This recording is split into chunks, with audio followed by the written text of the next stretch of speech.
요점은 이러합니다. 적게 심는 사람은 적게 거두고 많이 심는 사람은 많이 거둡니다. 각자 마음에 정한 대로 해야 하고 아까워하면서 내거나 마지못해서 하는 일은 없어야 합니다. 하나님께서는 기쁜 마음으로 내는 사람을 사랑하십니다. 하나님께서는 여러분에게 온갖 은혜가 넘치게 하실 수 있습니다. 그러하므로 여러분은 모든 일에 언제나 쓸 것을 넉넉하게 가지게 되어서 온갖 선한 일을 얼마든지 할 수 있습니다. 고린도후서 9장 6에서 8절 말씀. 고린도후서 9장은 간단히 말해서 교회가 가난한 교인들을 도우려면 어떻게 해야 하는지를 알려줍니다. 물론 이 이야기는 이미 8장에서부터 시작된 이야기이긴 합니다. 예루살렘 교회의 교인들 가운데는 경제적으로 어려움에 처한 이들이 많았는데 바울은 이미 예루살렘에 있었던 사도 회의에서 이 문제를 다룬 바 있습니다. 바울은 그 회의에서 신앙의 동력자들인 예루살렘 교회 성도들을 결코 외면해서 안 된다라고 말했습니다. 사람들에게는 누군가를 돕고 싶어하는 마음이 있습니다. 이 마음은 참 귀한 마음입니다. 그런데 누군가를 도울 때는 참 조심스레 도와야 하는데 바로 이 고린도후서 9장에 잘 돕는 방법이 드러나 있습니다. 한 절씩 살펴가며 이야기를 나누어 보겠습니다. 먼저 바울은 1절에서 이렇게 말합니다. 유대에 있는 성도들을 돕는 일을 두고 나는 더 이상 여러분에게 글을 써보낼 필요가 없습니다. 바울은 예루살렘 교회 성도들을 돕는 일을 두고 고린도 교인들에게 딱히 할 말이 없다라고 말합니다.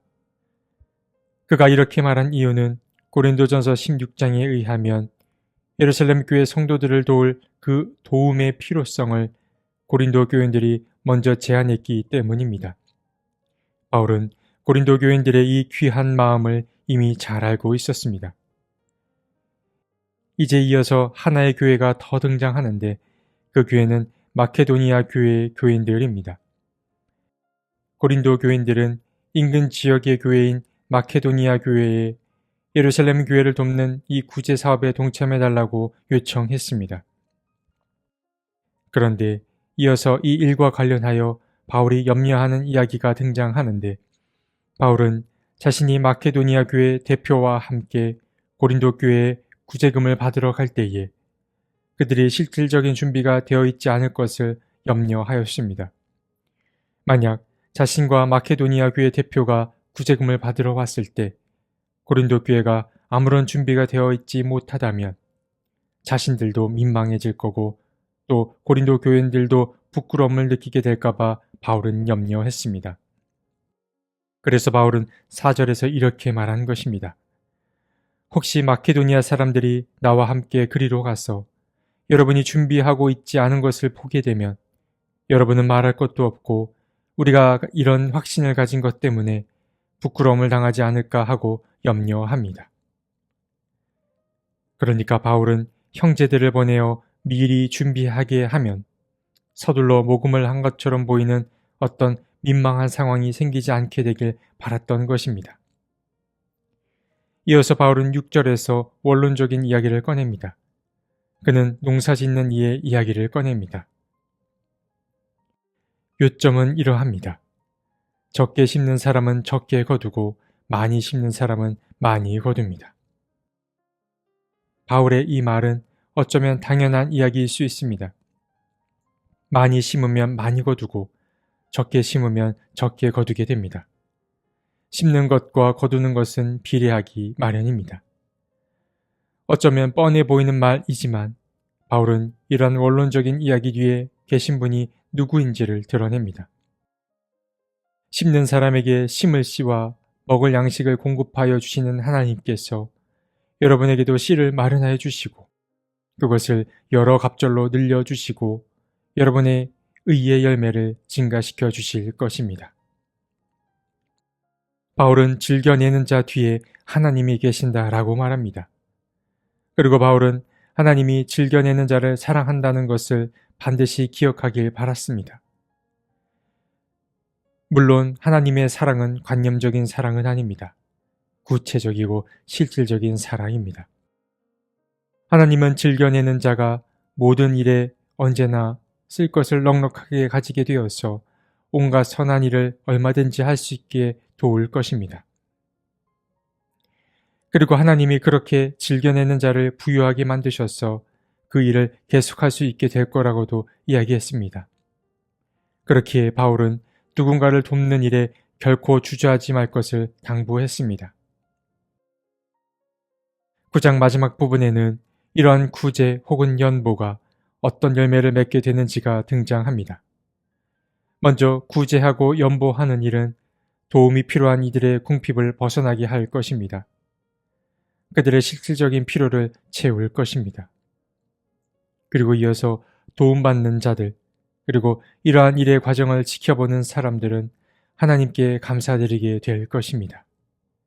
그리고 도움을 입은 사람들은 도움의 손길을 펼친 그 사람들을 그리워하게 될 뿐만 아니라 또한 그들을 위해 기도하게 될 것입니다. 그리고 마침내 이러한 나눔은 궁극적으로 하나님의 영광이 될 것입니다. 오늘 우리가 함께 나눈 바울의 이 이야기는 이미 8장에서 충분히 다룬 이야기이기도 합니다. 그래서 사람들은 왜 바울이 이 주제를 다시 꺼내는지를 궁금해했으나 그 이유를 정확히 아는 것은 어렵습니다. 그저 바울이 마음속으로 중요하게 생각했던 일의 그 중요성을 재차 강조하기 위해 이 이야기를 꺼낸 것 아닐까 추측할 따름입니다. 누군가를 돕고자 하는 이 마음은 참 소중하고 귀한 마음입니다. 우리에게는 먼저 이 마음이 필요합니다. 바울은 즐겨내는 자 뒤에 하나님이 계신다라고 말했습니다. 하나님은 바로 이 즐겨내는 자를 다른 누구보다 더 아끼고 사랑하십니다. 그리고 그를 끝까지 책임지실 것입니다. 그러나 누군가를 돕고자 하는 이 마음보다 어쩌면 더 중요한 것은 그를 잘 돕는 일일 것입니다. 우리는 누군가를 돕고 나서 도움받는 사람에게 큰 상처를 안겨주는 경우가 있습니다. 도움받는 자가 창피를 당하거나 굴욕을 당하는 일을 만들기 때문입니다. 잘 돕는다는 말은 많은 양을 돕는 것이 아니라 도움받는 이가 마음을 다치지 않고 도움받게 되는 것을 뜻합니다. 그러하기 위해서는 기본적인 민감성, 감수성이 필요합니다. 마음의 감각을 잘 키워나갈 필요가 있습니다. 그리고 그와 더불어 중요한 것은 충분한 고민입니다. 상대의 자리에 서 보려는 노력이 필요합니다. 그리고 바울은 5절에서 말한 바 있지만 누군가를 도울 때는 마지못한 마음이 아니라 기쁜 마음으로 하는 것이 중요하다 말했습니다. 불편한 마음이나 억지의 마음은 오히려 하지 않는 것보다 나쁜 결과를 만들 수 있기 때문입니다. 도움받는 이에게 큰 상처만 안겨줄 수 있습니다. 우리의 인생만큼 사람 또한 참 복잡하고 민감한 존재입니다. 우리는 하나님이 안내해 주시고 예수가 삶으로 보여주신 그 모습을 계속 공부해 나가야 합니다. 바울이 알려준 이러한 구제에 대한 민감성을 잘 키워나가는 우리 모두가 되었으면 좋겠습니다. 하나님, 누군가를 돕고자 하는 마음은 참 귀합니다. 우리가 그 마음을 품게 해 주옵소서. 그러나 돕고자 하는 마음만큼 중요한 것이 잘 돕는 일임을 또한 배웠습니다. 우리에게 하나님의 마음을 주셔서 잘 나누고 잘 사랑하는 법을 배우게 해 주옵소서. 하나님이 알려주신 이 사랑의 법을 계속 공부해 나가게 도와주옵소서. 아멘.